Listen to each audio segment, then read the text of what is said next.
Radio Coteau, 97.7, 104.5, le bonheur sur vos ondes.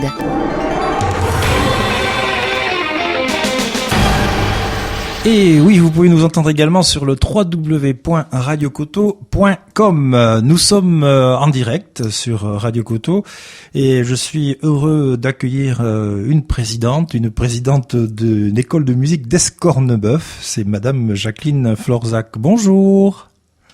Comment allez-vous ? Très très bien. Bon, merci d'être venu jusqu'à nous. Puisqu'il y a un petit déplacement, un petit trajet à faire quand même. Alors je vous ai invité parce que moi j'ai reçu un email où était noté donc sur cet email un événement qui se tiendra le samedi 14 septembre à partir de 15h. Et cet événement est organisé pour fêter un bel anniversaire puisque c'est les 30 ans de l'école de musique d'Escornebeuf et c'est la première fois qu'on va en entendre parler sur les ondes de Radio Coteau. Comme quoi, hein. Il faut être patient, c'est ça, Jacqueline. Mais tout arrive. Tout arrive, voilà, exactement. Donc, Jacqueline, vous êtes présidente depuis quelques années déjà de cette école de musique. 5 ans. 5 ans, ouais. Cette école de musique, donc je l'ai dit, existe depuis 30 ans. Qui en est le créateur, l'instigateur ? Le créateur, c'est Marcel Higonin. Donc, c'est une personne qui, en 1989, a eu ce projet de créer à Escornebeuf une école de musique avec un seul prof de musique, quelques élèves et à l'époque donc il n'était proposé que l'apprentissage des instruments avant. Des instruments avant, donc et c'était un passionné de musique qui a décidé donc qui avait mis en place une banda, je crois, oui, auparavant. Tout à fait.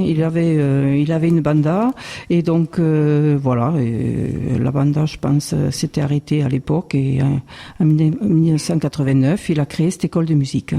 Alors en 30 ans je suppose que les choses ont bougé, que ça a évolué un petit peu, non ? Il y a eu des choses, des instruments qui sont arrivés, peut-être d'autres qui sont partis, des professeurs nouveaux. Tout à fait. Donc il démarre avec un seul professeur, une dizaine d'élèves. Petit à petit, donc un deuxième professeur est arrivé pour enseigner la batterie, un troisième pour enseigner le piano et l'accordéon, puisqu'à la base c'est une accordéoniste qui est professeure de piano.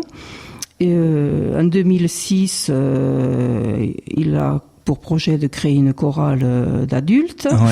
Et donc le professeur initial, donc Didier Beauclet, qui donc est à la base aussi donc de la création de cette école de musique, a créé une harmonie au sein d'Escornebeuf. Donc 2006, l'école de musique comptait une quarantaine d'élèves, une chorale avec presque 50 choristes et une harmonie avec une trentaine de musiciens. Et Jacqueline nous dit ça tout tranquillement. C'est impressionnant, moi je dis franchement, parce qu'Escornebeuf c'est un gros village, quoi. Il y a 500 habitants, vous m'avez dit en préparant l'émission. Oui. C'est quand même impressionnant de pouvoir créer tout ça.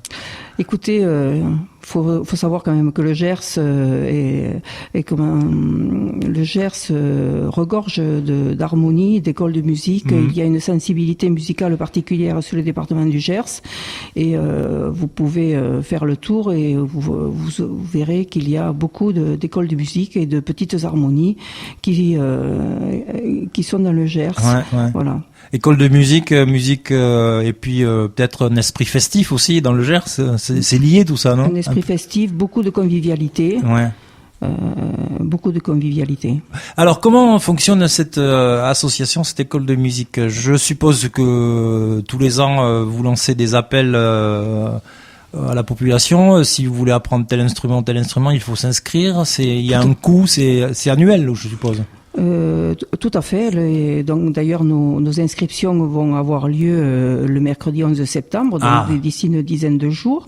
Les professeurs seront présents pour recevoir les élèves qui vont se réinscrire, les nouveaux élèves. Vous les recevez où exactement ? Dans la salle des fêtes. La salle des fêtes d'Escornebeuf. Voilà.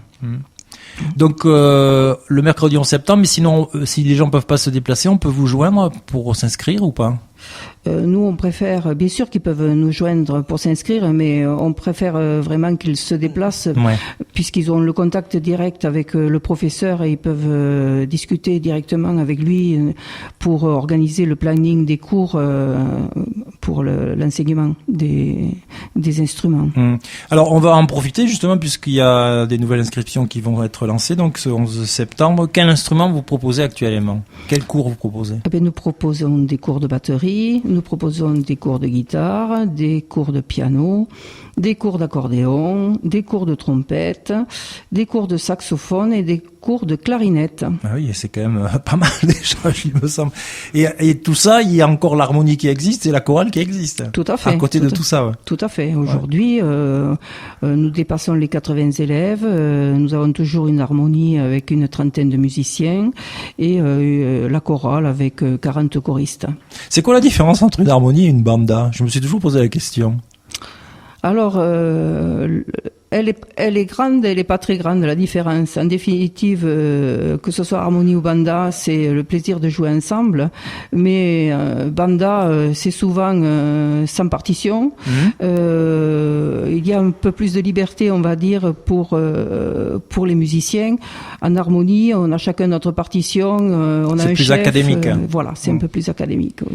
Voilà. Les professeurs qui œuvrent actuellement dans l'école de musique d'Escornebeuf, vous les recrutez comment? Bouche à oreille. Du bouche à oreille. Du bouche à oreille. Ouais. Et après, je pense qu'il y a des réseaux qui se créent peut-être entre écoles, entre harmonie, entre de professeur à professeur aussi. On doit parler de vous peut-être. Exactement. C'est beaucoup comme ça. C'est de cette façon que ça se passe. Alors, on veut s'inscrire à l'école de musique d'Escornebeuf. On vient mercredi 11 septembre.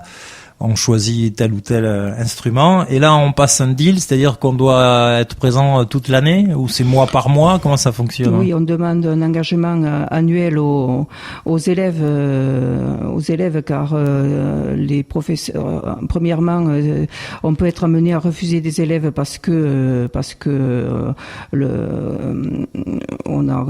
professeur n'a plus de disponibilité. Du coup, après il y a un nombre limité alors. Oui, il y a un nombre limité et deuxièmement, pour le professeur, il est important qu'en début d'année, s'il démarre avec 17 élèves, il peut pas se retrouver avec 10 élèves à la fin de l'année, quoi. Ouais. Voilà. Alors, en préparant l'émission, vous m'avez dit aussi que de temps en temps, au cours de l'année, vous donnez des concerts. Enfin, c'est les musiciens, c'est les élèves en fait qui donnent des concerts. C'est pas tout à fait. Il n'y a pas que les élèves, parce que dans l'harmonie, par exemple, dans l'harmonie, on a beaucoup d'extérieurs, musiciens qui font partie donc de l'harmonie. On a peu d'élèves parce qu'on est quand même obligé d'avoir quelques années d'apprentissage de la musique pour pouvoir lire les partitions et arriver à jouer au sein d'une harmonie. Et en ce qui concerne la chorale, comme c'est une chorale d'adultes, c'est forcément des extérieurs. Ouais. Voilà. Et vous, à titre personnel, Jacqueline, vous êtes musicienne? Et oui, alors moi, à titre personnel, je le suis devenue sur le tard, à 56 ans. Voilà. Le fait d'être présidente de l'école de musique aussi, ou c'est le fait de prendre des cours qui vous a amené à la présidence après? Écoutez, c'est sans doute le temps libre qui m'a été proposé lorsque j'ai cessé mon activité professionnelle et donc pourquoi pas la musique? Et finalement, je le dis à tout le monde, il n'y a pas d'âge pour commencer à l'apprentissage de la musique. Entreprise, carrière professionnelle, Florzac, ça parle à tout le monde ici quand même.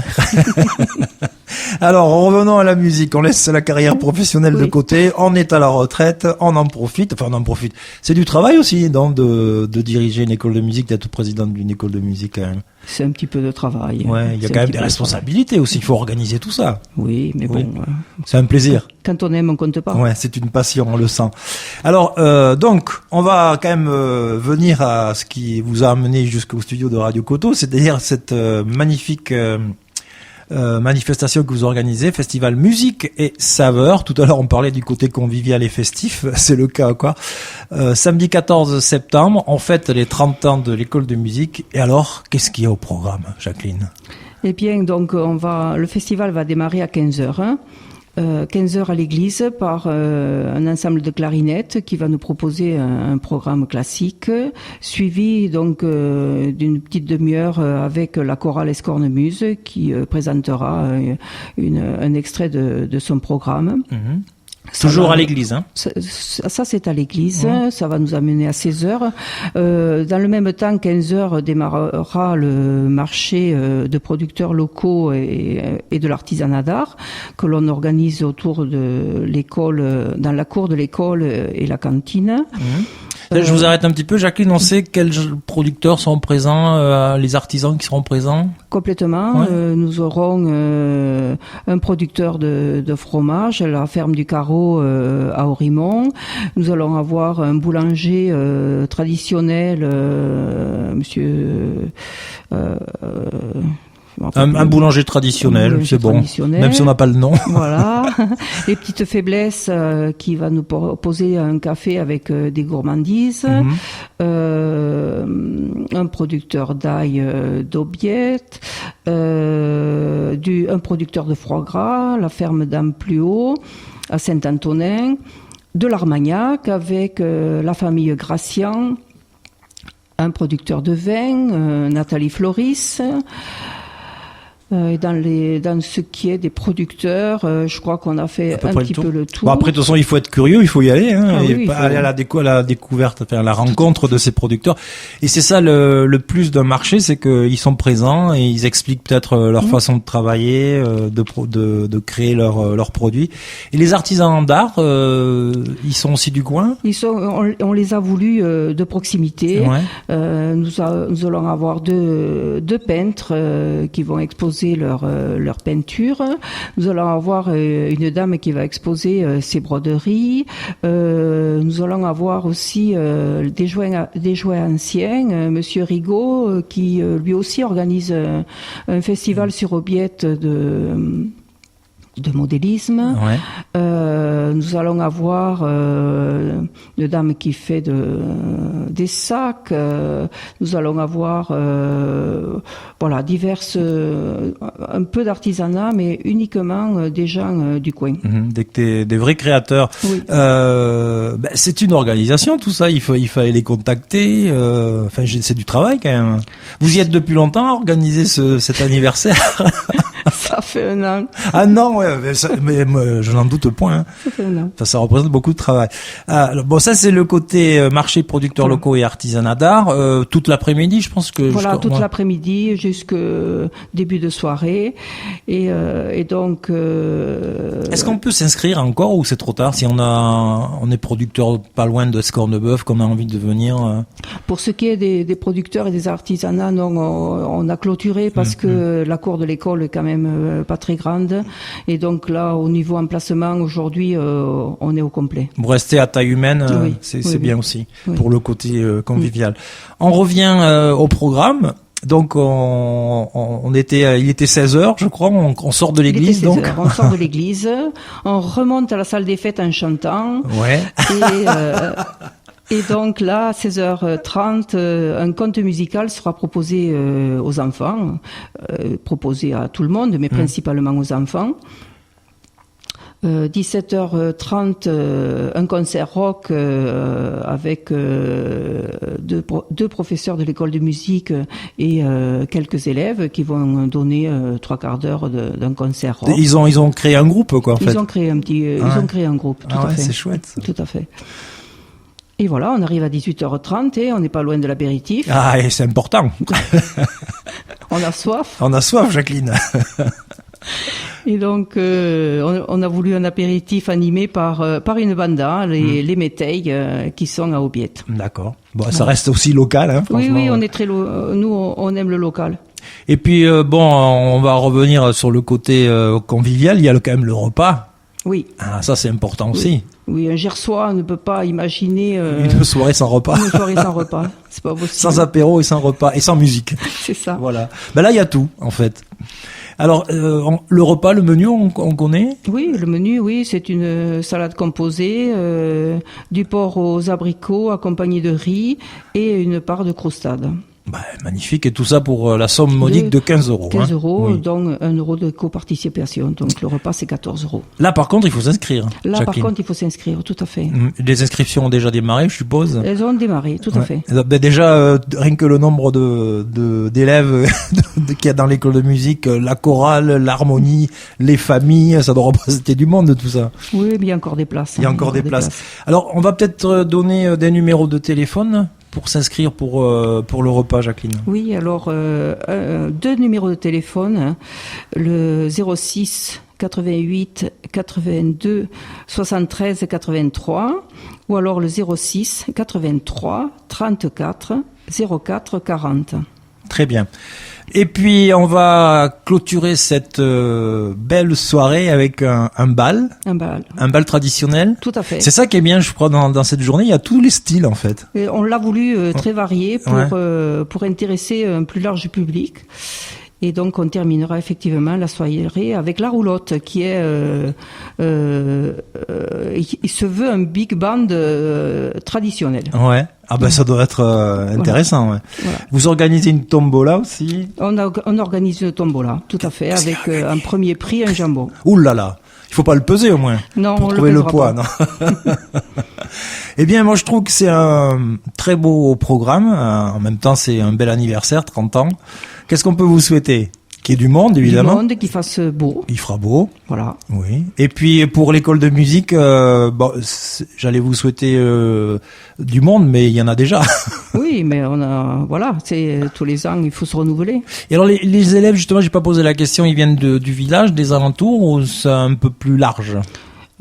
Les élèves viennent du village et des villages alentours. Ouais. Forcément, avec un village de 500 habitants, cela suffit pas pour faire vivre l'école de musique, mais on a des élèves qui viennent d'un rayon de kilomètres, d'une quinzaine de kilomètres. Ouais. Quel est l'instrument le plus couru?